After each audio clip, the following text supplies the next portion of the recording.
you think you just got to go directly onto Apple and onto Spotify? No, you need a back-end hosting platform.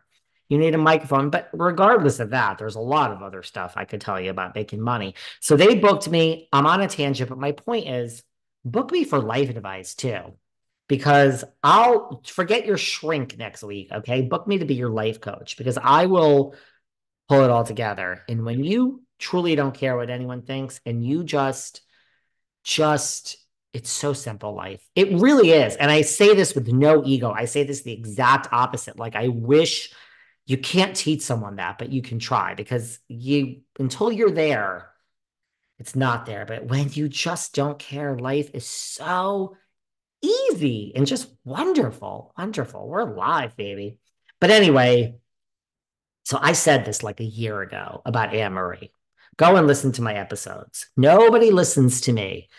But when we were at Homeless Not Toothless, and Crystal came up to me and I said, "How's it going?" And she said, "I can't tell you about the season." And she's like, "I'm very frustrated because I know I'm right. And when you're right, you're right. And this other person is wrong. And it's so frustrating." Now, fast forward, we see a scene where she calls Annemarie a bitch. But I said at that night, I knew she was talking about, Annemarie has apparently, she would get along with Kelly Dodd. And that's, hey, everyone have your own. I'm not preaching. Unlike most people, I accept everyone's. You keep your own values for what they are. I'm not judging you. But, she apparently, her husband and her have very, conservative values and and that's how I got on the Kelly rant. Their views on trans are different than a lot of liberal views. And she apparently, that was like, I think that's what Crystal's talking about. Then we have a season that doesn't seem that that's what she's talking about. And I was like, I know the vibe I felt because it was right after that shit came out and leaked online. So I said all this. Nobody wanted to listen to that episode. God knows where that fucking episode is. I do 1,000 episodes a day. And now it comes out that Annemarie was really fired, according to these sources, for her political beliefs. Well, that would back up what Kelly Dodd says every day. Not that she was fired for going psycho and for a Drunk Wives Matter hat, but she was fired for her political beliefs. So, hey, maybe the Dodd is onto something. Maybe I didn't give you enough credit, Dodster. There you go. So that's that. Sutton and Kathy were just pictured together, and everyone's like, "Ooh, they're friends." Yeah. It doesn't mean that Kathy ain't coming back to defend Kyle. It doesn't. And even if they are friends, once they start filming, this is going to come up that she put her name in her mouth. You already lost two sisters, and they ain't going to be friends for so long. So everyone thinks that means something. Shame on you people. Nothing means anything in this world. RHOP, PPPPP. I right now will stand by what I said earlier in the week. Look, Candiace was iced out. She gets a little riled up. So could I see her being fired for being a liability? Sure. I don't think so. I think she left on her own. I think it's a good move. That's what I think. I think any inclination, I think the Jasmine brand reported it, that Robin has been let go. I call bullshit. There's never in the history of Housewives for 18 seasons been someone who has been let go before a reunion. We have not had the reunion. You can quit, which is why I think Candiace is so fucking smart.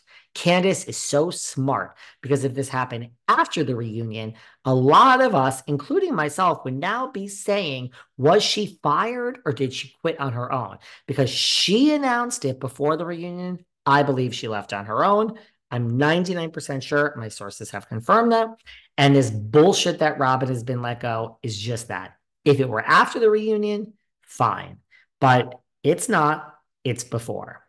So Robin is still in the picture now, likely to be let go. Let's be honest, but not right now. I covered Karen Huger and the DUI earlier in the week. Go to my show on Wednesday. Karen Huger's name is in the title. If you haven't listened to it, I already covered this DUI. Well, listen, I mean, these Vander kids, Katie and Lala and Ariana, I mean, It is going to be Ariana and Katie versus everyone next season. We all know these rumors that they had this big fight at the reunion. And oh, did you read this? That Tom Sandoval and Ariana were apparently like sitting next to each other.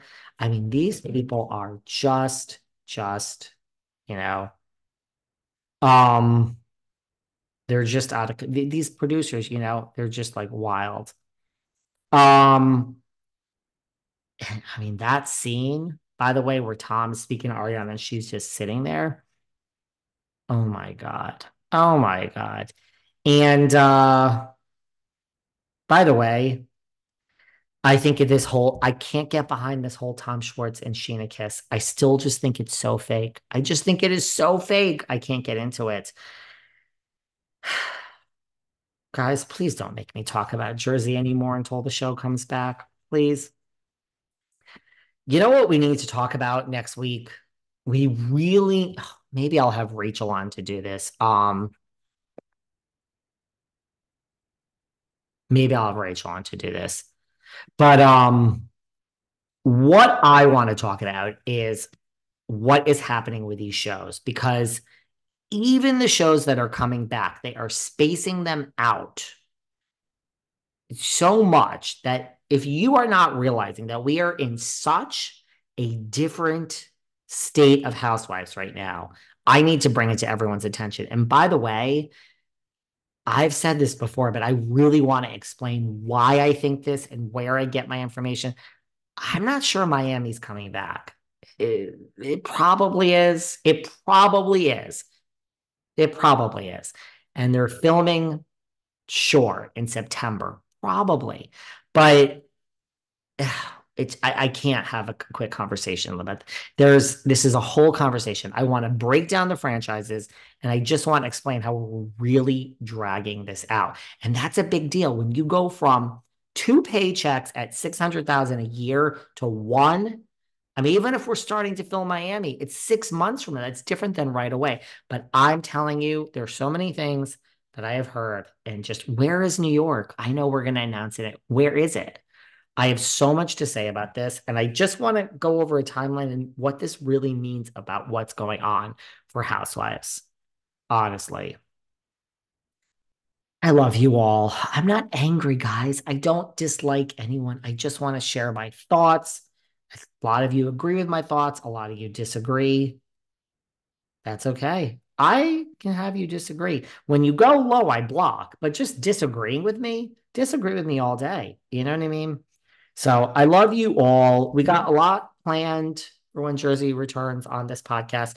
Rachel, you could tell calling it. I got to talk to this girl because something spidey sense. In fairness, I owe her a call from last night. Found that very, very interesting about Mike. She spoke to him last night. Really? What the fuck? What the fuck, Rachel? You could tell. And you dated David Foster. Like, I mean, when the fuck was she gonna tell me that? I mean, I was just gonna say, could you imagine her being married to David Foster? But actually, I could. Too late. He's happy with Catherine, not with Yolanda. Guys, Eileen Davidson's not coming back to Beverly Hills. Stop. No casting decisions yet. I love you all. We have to go. I love you all. Thank you for listening. Pop off in the comments. What do you think about this Teresa